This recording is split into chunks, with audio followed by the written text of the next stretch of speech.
puisqu'il s'agit du challenge du mois de la fantaisie qui est organisé par Piketty Bookin. Piketty Bookin, vous connaissez sans doute sa chaîne, hein, je pense, et vous connaissez aussi sans doute ce challenge qui a du coup un an cette année, c'est sa deuxième édition, puisqu'en fait elle a lancé l'année dernière, et le but du jeu de ce challenge c'est de lire de la fantaisie pendant tout le mois de mai. Ce que je compte bien faire puisque les Imaginales c'est à la fin du mois de mai, et j'ai déjà une sacrée pile à lire pour ça.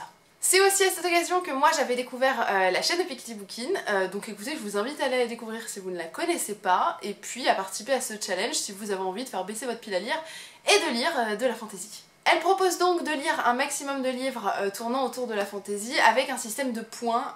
Il y a 10 catégories et chaque catégorie a un certain nombre de points, et vous pouvez aussi ranger un livre dans plusieurs catégories.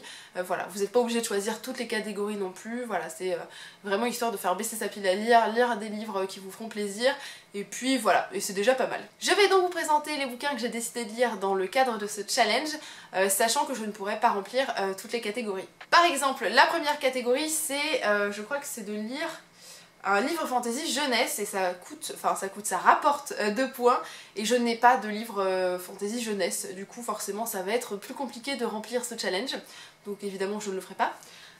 Ensuite, qu'est-ce qu'il y a d'autre? Le livre suivant c'était un livre d'un auteur fantasy, un auteur français en fait de fantasy. Pour moi ce sera Les Terres de l'Est de Chloé Chevalier, donc les récits de Demi-Loup, le tome 2, puisqu'il y en a 3. Et voilà, j'ai lu Véridienne, en fait c'est le premier tome, il y a un petit peu plus d'un an maintenant, hein, même je dirais bien 1 an et demi facile. Et j'avais adoré Véridienne, j'avais acheté du coup dans la foulée Les Terres de l'Est que je n'ai toujours pas lu. Et voilà, je compte bien le lire puisque j'ai beaucoup aimé, et voilà. Donc c'est un livre de fantaisie où vous allez... un livre fantaisie, on est dans le mois de la fantaisie meuf, enfin on le savait. J'en ai marre de moi des fois, je vous jure. Hein. Donc on est donc dans un livre adulte où on va suivre en fait le royaume du Demi-Loup, qui est donc comme son nom l'indique de moitié. Hein, voilà, il a été réduit de moitié ce royaume, et en fait il a la particularité d'être gouverné donc par un roi et une reine. Bon ça c'est somme toute classique on va dire, mais en fait chaque roi ou prince ou princesse a un suivant ou une suivante qui sont les personnes qui sont nées le jour suivant leur naissance. C'est une personne qui va les accompagner durant toute leur vie, qui va avoir la même éducation qu'eux, et en fait qui aura pour vocation de le ou la remplacer quand, ou si, hein, si le prince ou la princesse décède. Il va s'avérer que en fait l'une des princesses va avoir 2 suivantes par un coup du sort, on va dire ça comme ça, surtout une maladresse humaine en fait. Et voilà, et donc on va suivre en fait tout leur cheminement en fait de leur naissance jusqu'à leurs 20 ans à peu près, et du coup l'évolution du royaume avec elle, et c'était super intéressant. C'est pas le bouquin le plus blindé d'action, mais ouais, moi j'avais adoré ça. Donc voilà, j'ai hâte de lire le 2e tome et de voir ce qu'il va pouvoir me proposer et si je vais toujours autant adorer. Sinon il y a aussi grave moyen que je me fasse des points avec ces 2 auteurs français là, hein, puisque clairement ils font partie de ma pile à lire des Imaginales. Du coup voilà, Gabriel Katz et Estelle Faye peuvent me rapporter des points aussi dans le cadre de ce challenge, même si je les ai pas officiellement présentés dedans. Je triche. Et ça rapporte 3 points. La catégorie suivante c'est de lire un pavé de plus de 500 pages pour 5 points.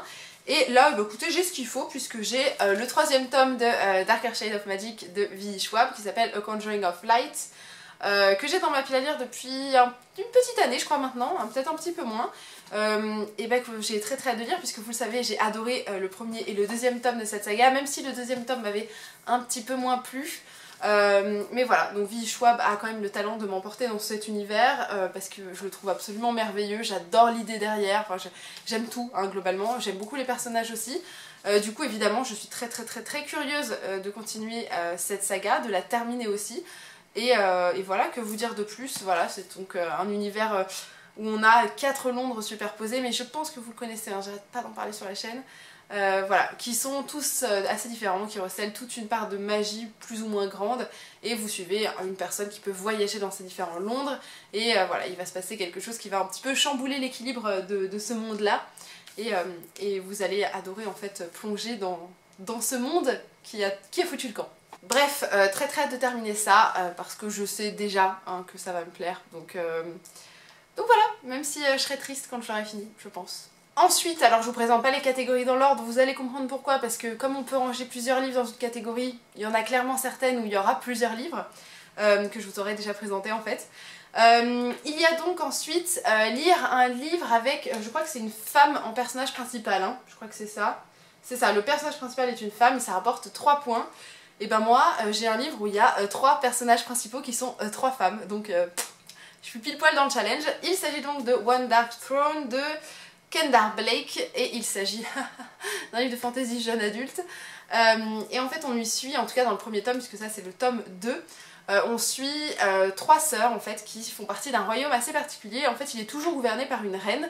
Cette reine donnera toujours naissance à 3 filles, toujours des triplés, et en fait chacune de ces filles se verra attribuer un don magique. Et en fait sera élevée, en fait chacune des filles seront élevées sur des îles différentes afin de déployer leur don, de le développer au maximum, et en fait à l'aube de leurs 16 ans elles sont amenées à s'affronter entre elles pour en fait détenir le royaume et prendre la place de reine, et c'est donc la plus forte qui va évidemment devenir la reine. En fait il y a 3 pouvoirs qui se développent. Il y en a une qui va maîtriser en fait les poisons, qui ne peut pas être empoisonnée puisque du coup elle est un petit peu immunisée à ça. Une autre qui maîtrise les éléments, plutôt vraiment les 4 éléments, vous savez, feu, air, eau, terre. Et la 3e c'est un petit peu une sorte de communion avec la nature et ce qui l'entoure, et en fait la possibilité de maîtriser par exemple des animaux et bien qu'ils pourront la défendre et puis prendre sa place, j'imagine, dans des combats. En soi c'est pas très cool d'ailleurs comme pouvoir. Enfin bref, voilà pour les 3 pouvoirs de ces 3 sœurs, et donc on va les suivre dans ce premier tome, et là c'est la suite, et donc l'histoire a progressé évidemment. Je vous dirai pas ce qui s'y passe, mais j'avais beaucoup apprécié le premier tome. J'ai donc hâte de lire la suite, parce que c'était plutôt sympa, même si au début c'était un petit peu dur de se faire, vous savez, au point de vue, puisqu'en fait chaque chapitre propose un point de vue, et donc le point de vue d'une des sœurs. Voilà, alors c'est un livre qui n'est pas encore traduit, je sais pas si c'est prévu qu'il le soit un jour, mais si vous aimez lire en anglais, c'était plutôt abordable, donc écoutez, n'hésitez pas. Il y avait aussi le challenge de lire un livre d'urban fantasy pour 3 points, et là j'ai choisi Les Outrepasseurs, donc le premier tome, Les Héritiers de Cindy Van Wilder, qui est dans ma pile à lire depuis un sacré paquet de temps. Alors là, lui, ça fait bien 1 an ou 2, facilement qu'il est là. Voilà, j'en avais beaucoup entendu parler sur Booktube pendant une période, et voilà, ça m'avait donné envie. En plus, le livre en soi est très beau, donc évidemment mon côté acheteuse compulsive n'avait pas trop résisté.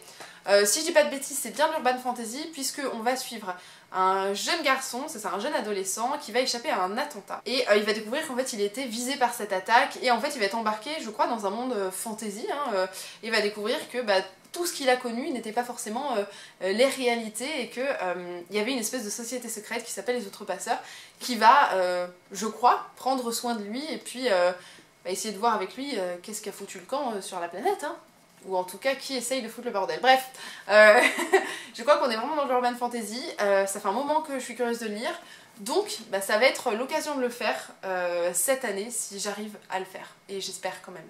Je pense aussi le caler dans la catégorie un livre qui vous fait peur, qui vaut 5 points, parce que je sais pas du tout si je vais apprécier cette lecture. Je l'ai beaucoup acheté suite au fait de l'avoir beaucoup entendu. Au final j'ai entendu très peu d'avis, entre guillemets pas construits dessus, mais je me suis plus intéressée au book haul en fait qu'au point lecture au niveau de ce livre là. Du coup je sais pas du tout si ça va me plaire, parce que je l'ai vraiment acheté sur un coup de tête, sous l'influence et ainsi de suite, et j'espère qu'il me plaira. Donc vraiment je suis dans l'appréhension de savoir si je vais l'apprécier ou pas du tout. Pour 2 points, il y a la catégorie lire une saga, donc en fait pas forcément la saga entière, mais soit le début ou la suite d'une saga en cours.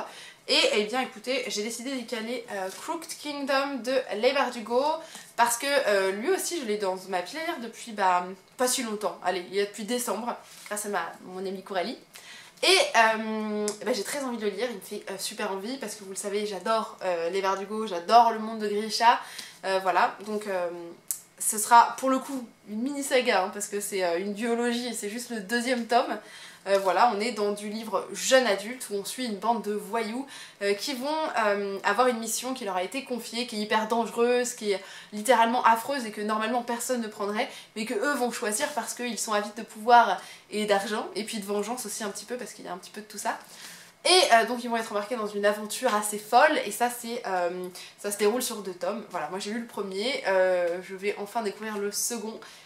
que j'ai très hâte de découvrir parce que je l'aime tout simplement. Et si ça vous intéresse, ça a été traduit en français, donc voilà, vous pouvez le lire en anglais ou en français, comme ça vous chante. Et comme la plupart des livres que je vous ai déjà présentés font tous partie d'une saga, trilogie ou plus longue, bah écoutez, je vais me rajouter probablement 2 points de plus avec le 3e tome de A Darker Shade of Magic, le début des Outrepasseurs, le 2e tome de la trilogie, d'ailleurs je ne sais pas le nom de cette trilogie, mais bon, le 2e tome de cette saga-là, le 2e tome de la saga des récits du Demi-Loup. Je pense que je suis pas mal niveau saga, début, fin, milieu, on est bien. Pour 2 points supplémentaires, vous devez lire le livre d'un auteur étranger, et puis là, bah écoutez, j'en ai pléthore, hein, puisque j'ai encore celui-ci, hein, puisque Les Verdugo n'est clairement pas française, mais j'ai aussi Kendare Blake qui n'est pas française, il y a aussi Cindy Van Wilder puisqu'elle est belge, et enfin Victoria Schwab puisque bah, elle est américaine si je dis pas de conneries,